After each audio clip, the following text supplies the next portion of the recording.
Hey there, so here it is. Tonight I watched a movie, I watched pay-per-view as well, and maybe I'll talk about that a little bit later, but right now it's part two of my, well, if you've seen my first video, the Halloween Horror Month Blu-ray DVD suggestions.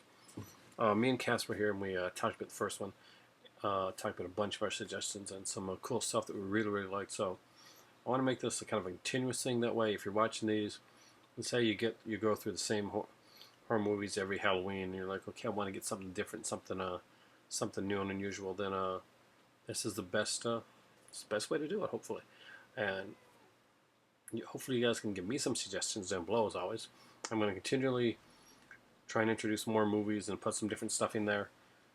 So right now, when I come back, we're going to look at some more Blu-ray and DVD suggestions. We got some more. We got some movies. We even got some anime, some classics, and some really cool stuff.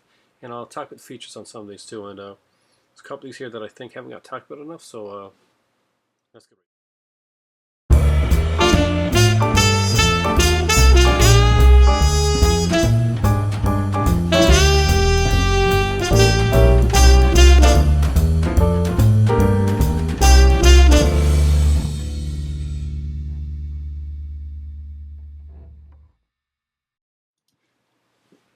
Hey there, so let's get right to it. Let's start right into the video. I'm going to start off with the DVDs. I'll work my way into the Blu-rays. I got a little bit of everything here. This is going to be part two. It's going to be an ongoing thing, and for a little bit now, coming up to the Halloween month. I've already started watching my Halloween films. I watched Night Train Murders tonight, and I plan to watch another one. I watched about half of Phantom of Death, Rigaro Diodato. But I remember that the pay-per-view was coming on, the first SmackDown Live pay-per-view on the WWE Network, so I went and checked that out. It actually wasn't too bad. Uh, First off is Final Destination 2, which is probably my favorite of the Final Destination movies. Next, well, I like the new one too. Like the recent one, were kind of like the twist was really good at the end. But I thought this was really well done. I loved the accent in this one here, like the big like the road one. That was incredibly well done, and makes me feel really paranoid as I get come close to those trucks now when I go on the road. There's a great cast in this one too. Like Final Destination was a good movie. I really did like it, but I think two was probably my favorite. And I don't know, Ali Larter's in this one, AJ Cook's in this one, Michael Landis. So overall, it's a really, really great cast. Got some messages coming through. But Final Destination 2. Next up is a slash film that not a lot of people talk about anymore. I thought it was actually pretty cool. It kind of like started like right at the gate and just kept it going. Kind of a slasher chase type of film. And that is Laid to Rest. Of course, there was the sequel Chrome Skull 2, which actually really goes well. And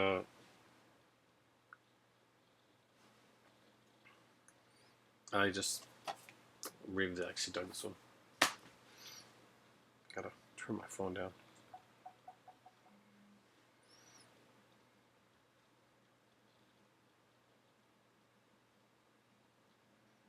And I'm just checking something here. Talking to somebody. Something big coming up. Next up is the Adam Green's slasher movie Hatchet.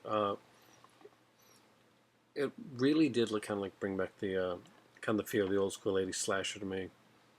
It had the gore, it had a lot of the practical effects. Really cool cast on here. The girl, unfortunately, didn't come back for the second one, Tamara Feldman, but she did a good job in the first movie. I do like to turn this on every once in a while and watch it. Danielle Harris took over for the sequels, and she did a decent job as well. I guess where I saw the first girl first, even though I'm a really big fan of Danielle Harris, and I think she's a fantastic actress, I kind of prefer the girl from the original. But that's not a knock on Danielle Harris at all, because she is a fantastic actress. I was just kind of, I saw the girl in the role, so anybody else that afterwards kind of seemed like somebody else. This is a newer one, but I think it's a great film and a great werewolf film as well. In a weird way, I think this would make like a good double feature with the movie Don't Breathe. and that's a late phases Night of the Lone Wolf. If you haven't checked it out, you really should. I mean, like, it's got a really cool cast. It's got the guy from I think it's Stakeland is in this, yeah, and he's an older guy. He's a blonde war veteran, and there's werewolves. So check it out. Next up was a classic film. I love this one here. And I saw it. I remember seeing this one. This is like, I like a lot of the fantasy horror type style stuff. Uh, this one definitely goes in that. There's more in this one. There's other ones as well. This is my favorite in all of them. The original for me is the best. Richard E. Grant, Julian Sands, Laurie Singer. It's a great cast. And that's the movie Warlock. If you haven't seen it, I really recommend checking it out. It's a very, very, very cool film. And it took me a while to track this one down, actually. I think this is probably on like cheap Blu-ray or something like that, like probably with a couple other Warlock movies. But I wanted to get the original DVD, and it took a while to find. Next up is an anime. I want to put an anime in there. So it's kind of a thriller. It's kind of a mystery thriller. Very cool. There's some adult-ish themes in it. This is like an R-rated anime for sure. There's nudity in that. I don't think it's like overtly like too bad, but it's I wouldn't like, it's not something for kids. This isn't a cartoon movie for kids, guys. This is anime and it's R-rated, and it's the psychological thriller Perfect Blue. I really did dig this film, so if you haven't checked it out, Perfect Blue is actually a really, really good anime. I remember seeing this. My dad had it on VHS, and there used to be CD Plus at the time. And I think this was actually one of the ones that actually made it to PSP as well when they're playing, PSP videos. And that was one I didn't even realize I had, and that is Sleepwalkers. It's a fun little Stephen King thriller. I gotta upgrade this in the Blu-ray. I really do. I think there's a Blu-ray of this one I saw in like the horror block or something like that. But or was it the horror pack? Can't remember now. But Sleepwalkers, Stephen King's only like kind of straight to like if this wasn't a book, this was like Stephen King like wrote a script for this one. Some people didn't like it, but great cast. Brian Krause, Matt Amick, Alice Krige, fantastic. Let's go with the classic one now. That is F.W. Murnau. So you know what's going to be without me even saying it. Nosferatu, and wonderful film, very, very like evocative, very, very creepy. I found it creepy. Now this edition here is like there's a Blu-ray and DVD edition of this.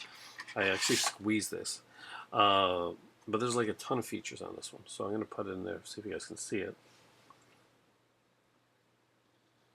So we got the English intertitles, and just we got the German intertitles with optional English intertitles. There's like a 52-minute documentary on F.W. Murnau. There's some lengthy excerpts from other films by Murnau, so that's very cool stuff to check out. So that's the DVD portion of this video. Now the next up is the Blu-ray portion, and some of these here are going to be stuff that you can actually do as like kind of marathon together. The first are the Hammer classics, the Hammer trilogy, the original ones. I strongly recommend these during the Halloween time. And the first up is their first one, Curse of Frankenstein. Very cool film. Check it out. If you can find these here double play editions, with the 2 discs and the 2 or 3 discs and the 3 discs and the Blu-rays, DVDs, extra movies, and all kinds of features on them. Strongly recommend these here. They come from the UK. And they are region B locked. But if you got a region free player, definitely check them out. Curse of Frankenstein. Thanks to Des, I have Dracula, as known over here in North America as Horror Dracula, of course. Great Christopher Lee and Peter Cushing in this, and incredible stuff. And of course, The Mummy. I really love this one. This is actually a good Mummy movie, not like the Brendan Fraser crap, or probably what the new one's going to be like. It's just probably going to be a lot like the Brendan Fraser crap stuff. This is an actual Mummy movie. It's actually cool. It's actually well done. and I recommend the Hammer films. So if you haven't checked out Hammer, please do so. They have some really great stuff. They do really quality gothic horror that I highly recommend. Next up is House on Straw Hill. Now this one is an erotic horror, definitely heavy on the erotic horrors. We got Udo Kier in this one. We have Linda Hayden, Fiona Richmond, and there's like a ton of nudity and stuff in this. But one of the real big reasons you want to see this one is give it up. No. Cat was scratching. Is this Ben the Sadist video DVD, and it's like I showed you guys the one that I had there, the Video Nasties of I'm 2 Draconian Days. This is also kind of a Video Nasties documentary. Both are very fantastic, and I do recommend checking them out. I'm going to put these all together, I guess. Let's do them next. So there's there's 4 Scream Factories that I wanted to bring to your attention that I think are good. The first 2 are 2 that will play well as a double feature. One's very kind of a gothic horror type tale. Vengeance.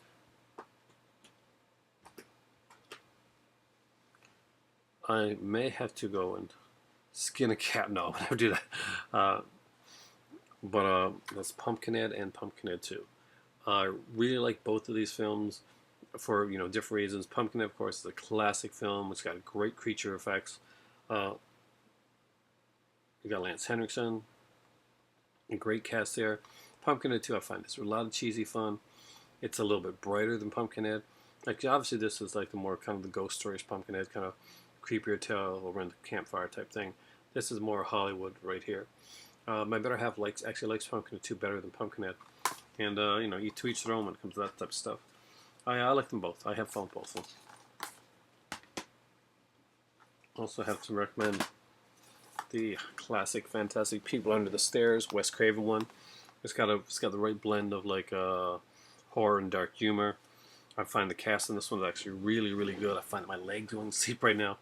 And if you haven't checked it out, some great features on it. Honor Wes Craven. Do some Wes Craven. Watch some Wes Craven stuff.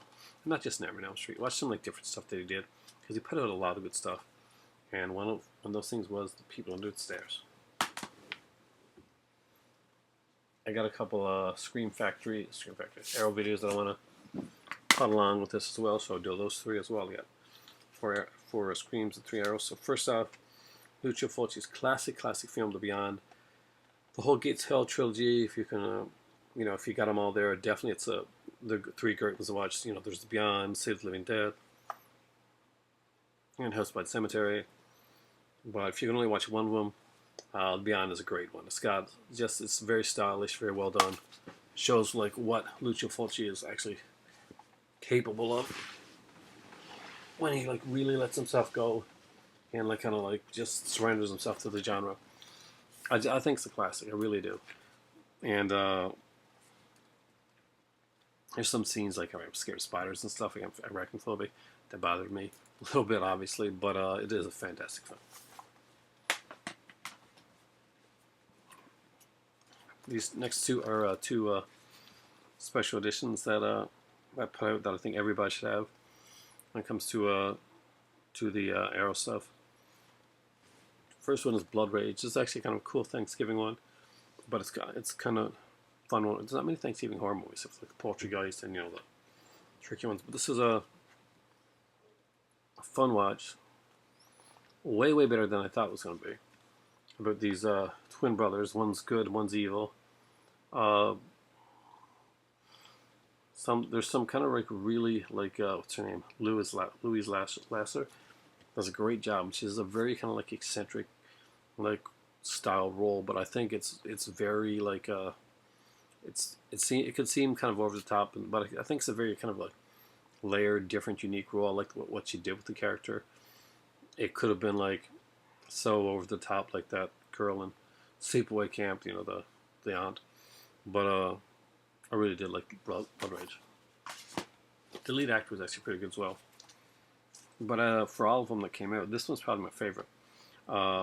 that came out around that time. That was the Mutilator. This was a cool classic slasher that took its time, like starting. But the really cool thing about this one is that there's no guesswork into the killers or anything like that. But it sets up a likable cast of characters. Much like Friday the 13th Part 3, you kind of don't want to see these characters die. You do a good job of making these characters like really fun, likable characters. There's some great features on both of these here. There's a fantastic feature-length documentary on the making of the Mutilator. Definitely a strong watch for the Halloween month. Speaking of strong watches for the Halloween month, Sergio Martino is a particular favorite of mine. This is not going to be the only Sergio Martino thing that's going to be on one of these lists over the coming up to Halloween month. But the first one is Torso. Again, a fantastic film. You guys have seen me talk about this one like many times before. I love this movie, and last 15 minutes are pure awesome suspense. I went back and forth on which one of the Child's Play movies to put on there. I only own a couple of them. I like the first one and this one. I got like that killer set, the DVD set came out, but I don't have the Blu-ray set. It came out later on. But I do have this one here, and this is a really, really good one. Curse of Chucky is way better than the sequel, this going late this in the franchise should be, and did not expect this to be as good as it was. Some great stylistic touches in this. I love some of the camera work. There's a scene near the beginning where a murder is done, and we see kind of like a reflection in the blood, and I just thought it was so stylized and so well done that I had to mention it. I never seen anybody mention this one, and starred Rose Leslie and Harry Treadway, and it's a shame because it's actually a really good movie. Honeymoon. If you haven't seen this, you never heard of it, I recommend checking it out. Don't look it up or anything like that. Just go in blind and watch it, kind of like I did, and you'll be pleasantly surprised. It's paced well. It's got a really good story. I really can't say anything without giving it away. It's just two people go up to a place where she used to live before for their honeymoon. Stuff happens. Just go with it. Don't go in. Don't look anything up. Don't try and see what it's about. Don't go on IMDb. Don't go on Rotten Tomatoes. Just go in, watch the movie, and let it unfold as you watch. Another cool double feature is, of course, the classic Evil Dead, which I love and I still find very scary. The practical effects that are really good, and the amazing remake Evil Dead. So these make a great double feature, and I don't find that when you watch them both, you don't end up comparing them because the both are different enough to avoid that comparison. Like you could, I'm sure. Like there's people out there that say, "No, I never want to see this one because this is a classic film." But some great stuff. Two great films actually, and I was one of those people that was not on board with seeing it.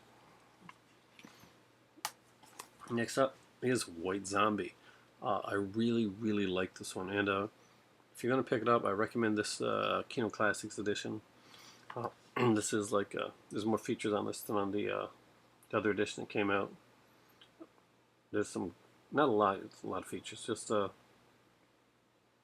the commentary is worth having, and but this is a fantastic movie. White Zombie is one of those movies that I tend to watch over again.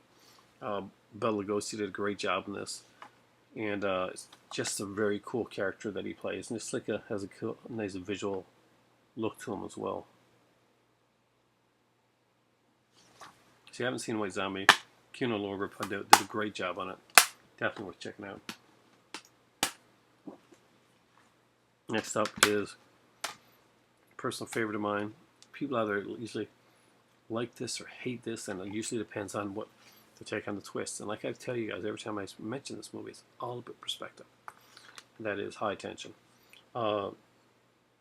This is part, of course, of the kind of the French new wave of horror that came about and kind of like it really revitalized the horror industry, I think. And this was like a fantastic one. I think this is Alexander. Is it Alexander or is it the other guy? I get them all confused now. It's not, is it? It's totally the other. No, it is Alexander. Yeah, so basically, great film. Two girls go home to this girl's place. They're gonna like study and kind of like during a holiday. In the middle of the night, a kind of huge hulking, creepy-looking man that's kind of been following them bursts his way into the door, slaughters the family, takes the girl hostage while her friend goes out to help her. But everything is not as it seems. Most people have seen it, so they already know what I mean by that, but if you haven't, really check it out. This is one I watched the VHS of years ago. I was up and out a while. But a friend of mine, Taiwanese, actually gave me the Blu-ray, which I didn't even know existed. Sent it to me. The first thing I ever got on YouTube. And this has like a couple different versions of it. It's got the original 1979 edition of this documentary and a new 1912 version of the documentary with all new exclusive material. Very cool one. It's a snapsfilms.com release, so it's one you would have to buy off the website. That is Document of the Dead. It's a documentary about the Day of the Dead, and it's a fantastic one. You open it up, and it's got like this this poster inside it as well, which I'll show you guys. That's pretty cool.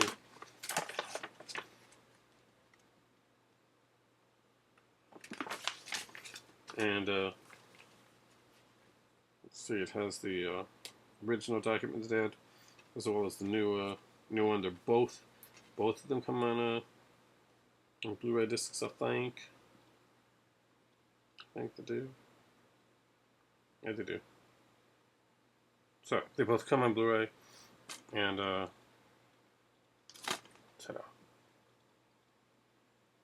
Love these. And exclusive to Synapse.com website. Highly recommend it. It's another great documentary. Watch during Halloween, and there you go, guys.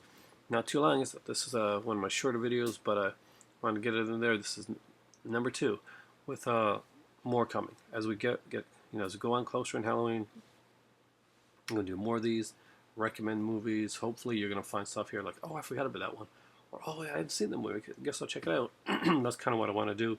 I watch other people's videos on here for the exact same reason, to make sure I can find like new stuff or see kind of like some older stuff. So right now I'm going to be heading to England in about 3 weeks, so I'm going to be trying to make videos, get stuff done as as much as possible. So I'm actually going to watch one of Todd's like collection videos right now, because I'm kind of planning my my shopping up there. Thanks for watching, guys. For me right now, voice is going, and it really is time for tea.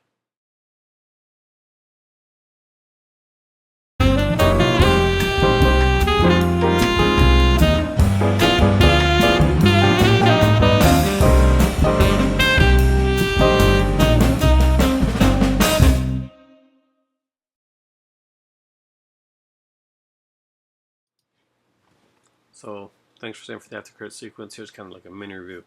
I watched Night Train Murders tonight on the Shameless release of it. It's a uncut edition. Shameless is a great company that does a lot of giallo stuff in of Italian films in over in the UK, and they have like great like yellow covers. Strongly recommend the company. Everybody that I basically buy from them, like, they usually get a lot of stuff. Actually, that's what I'm watching tonight. It's Todd's Shameless collection video. Recommend checking that out if you haven't. Now, Night Train Murders is not Last House on the Left, as much as people kind of think. Like, it's the same type of thing where it's like a rip-off or anything like that. I don't see it like that. It's, it has like a lot of the similar aspects. There's these two girls come upon, like, are going home on train, and come upon these two guys that are kind of thugs, and they get like involved in them, like with their, with them, kind of help them out, and kind of comes back to bite them because there's this lady on the train too, and an older lady, and she's more decadent, more evil than you realize when you first see her. The guy pushes her into the washroom, and it looks like she's gonna be raped, but she kind of turns the tables and really enjoys her time, and we kind of see as she follows the two guys that she's very dark, she's very sadistic, and she likes to play with people. You see that from early on.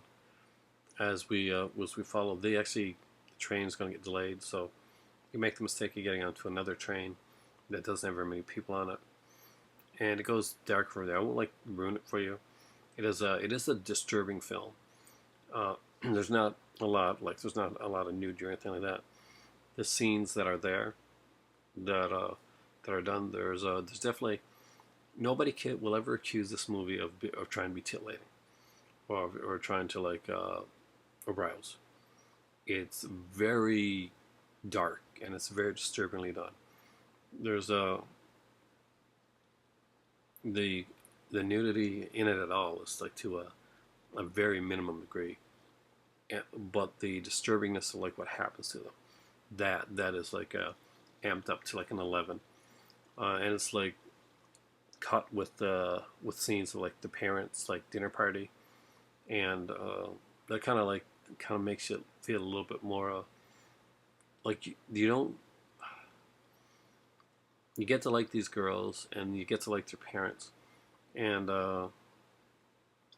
when it happens, when they find out what happens, it's fairly devastating to the parents, and the vengeance isn't like over the top, but it's done, it's well done, and it's done very fast, and it's very open ended. You're not quite sure that everybody is going to get what's coming to them, and you're not quite sure if they feel that they did the right thing by getting back the wife especially.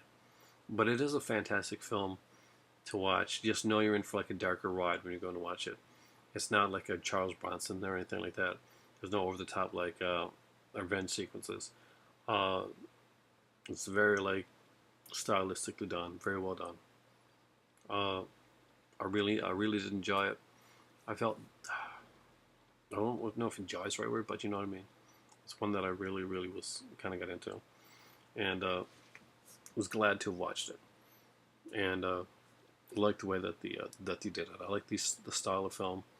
I like the way that there's no part of this that you could even remotely say so. There's no critic that can come out there and say, no, this is a movie that was done to titillate the audience or whatever. No, there's no way in hell you're going to say that coming out of watching Night Train Murders. It's a fairly brutal film, and I think it's done fairly realistically. Definitely worth checking out. Really cool cast. I enjoyed the film, and left you with a lot of questions. So there we go. That's my mini review of Night Train Murders. Thanks for watching, guys. For me right now, it's time for tea, and I got to get some sleep because I got to work tomorrow, and it's a big day. So thanks for watching, guys. Have a great night. It's time for tea.